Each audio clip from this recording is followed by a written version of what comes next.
ഞാൻ ഇമാം മുസ്ലിം ഉദ്ധരിക്കുന്ന ഹദീസാണിത്, നമുക്ക് വായിക്കാം. ആ ഹദീസിന്റെ തലവാചകം തന്നെ എന്താണ്? ഒരു ബാബു കൊടുക്കണം ഇമാം മുസ്ലിം. ആ ബാബിന്റെ പേരെന്താ? ബാബു ജവാസി അഹദിൽ ഉജ്റത്തി അല റുഖിയത്ത് ബിൽ ഖുർആനി വൽ അദ്കാർ എന്നാണ്. എന്ന് പറഞ്ഞാൽ നമ്മളിപ്പോൾ റുഖിയ നടത്തുന്ന ഒരാൾക്ക് ഹദിയ ആയിക്കൊണ്ടോ സമ്മാനമായിക്കൊണ്ടോ എന്തെങ്കിലും പ്രതിഭ നൽകുകയാണെങ്കിൽ അത് വാങ്ങാം. അത് ചോദിച്ച് മേടിക്കാനല്ല. ഒരാളിങ്ങ് തരികയാണെങ്കിൽ വാങ്ങാം. ഇപ്പൊ നമുക്ക് ഇതിൽ തന്നെ ഈ ഹദീസ് തന്നെ വായിക്കാൻ മനസ്സിലാക്കാൻ കഴിയും. അബൂ സഈദ് അൽ ഖുദ്രി റിപ്പോർട്ട് ചെയ്യാണ്, നസൽനാ മൻസിലൻ, ഞങ്ങളുടെ ഭാഗത്തേക്ക് ഇറങ്ങിയപ്പോൾ, ഞാൻ ഹദീസിന്റെ ആശയം പെട്ടെന്ന് വായിച്ചു വിടാം. ഞങ്ങളുടെ കൂട്ടത്തിൽ ഇപ്പോൾ ഒരു സ്ത്രീ എവിടേക്ക് വന്നു, ഞങ്ങളുടെ കൂട്ടത്തിൽപ്പെട്ട ഒരാൾക്ക് ഇങ്ങനെ വിഷമിച്ചിട്ടുണ്ട് എന്ന് പറഞ്ഞു.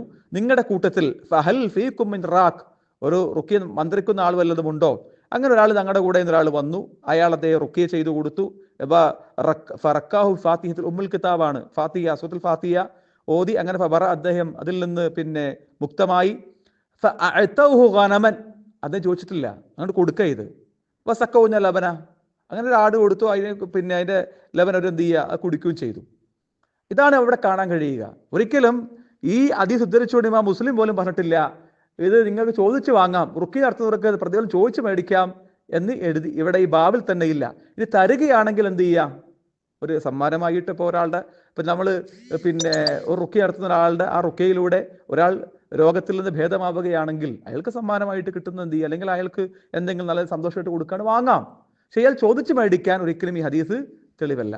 അതാണ് ഈ ഹദീസിന്റെ ബാബിൽ നിന്നും ഈ ഹദീസിൽ നിന്നും നമുക്ക് മനസ്സിലാക്കാൻ കഴിയുന്നത്. വല്ലാഹു അഅലം.